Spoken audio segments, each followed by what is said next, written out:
proper attention on a lot of different levels to what was happening in the region, the balance of power, the fragile balance of power that has always existed among Japan, Russia, and China. I've been talking about the Spratly Islands for 15 years, and also the Senkaku Islands so for that period of time. But has this administration diminished that power? Well, I think we need to have a proper signal to China that we will react when they have expanded the way that they have in the region. They have claimed an area, as you know, that is about 2 million square kilometers of ocean as a prefecture to China, and we have not signaled the right way to address it, which I think also should include looking at economic measures against China.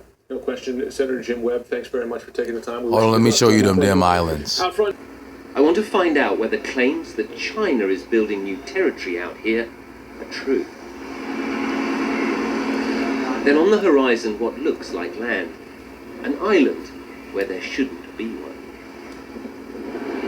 On my GPS, and this has the latest software on it, it says elevated house with a mark of a reef. It's very clear that this ahead is not a reef, it's an island. And that island was not there a few months ago. As we forge closer, the weather closes in. The new island disappears behind a shroud of rain.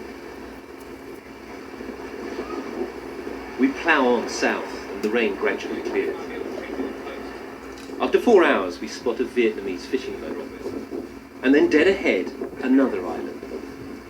This one even bigger, and it is a hive of activity. This place behind me here is called Johnson South, and until a few months ago, it was a Chinese-controlled submerged reef. But now, as you can see, it's been transformed into a giant construction site. And this is where the Philippine government thinks China may be building its South China Sea airbase. These aerial photos show what this place looked like a year ago, and then in February, and finally March this year. Millions of tons of material have been pumped into the reef to create new land. Our Filipino captain is shocked by what we've seen.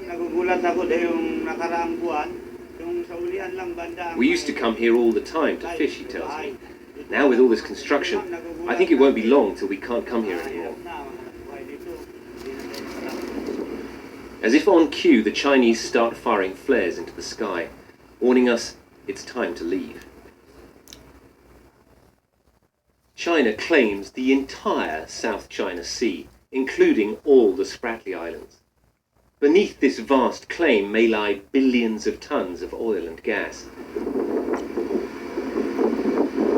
And gold. Early next morning, a new silhouette appears on the horizon.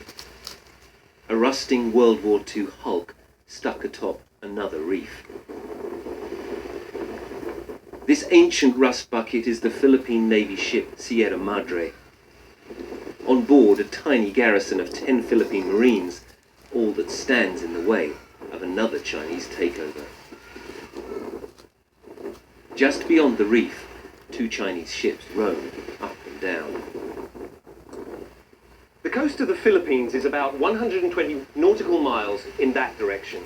The coast of China, on the other hand, is 800 miles in that direction. But those 2 Chinese ships sitting just off the reef behind me are here to enforce Beijing's claim that this submerged reef is actually Chinese territory. For the last year, the Chinese ships have been blockading the Sierra Madre, trying to stop fresh supplies and wearing down the Marines' morale. Our families are far away, he says, so it's a big sacrifice.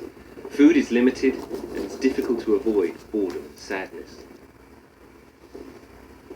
While these Philippine Marines live in peril of falling through their own rusting deck, Beijing's ambition to turn this sea into a Chinese lake moves onward, almost unopposed. Rupert Wingfield Hayes, BBC News.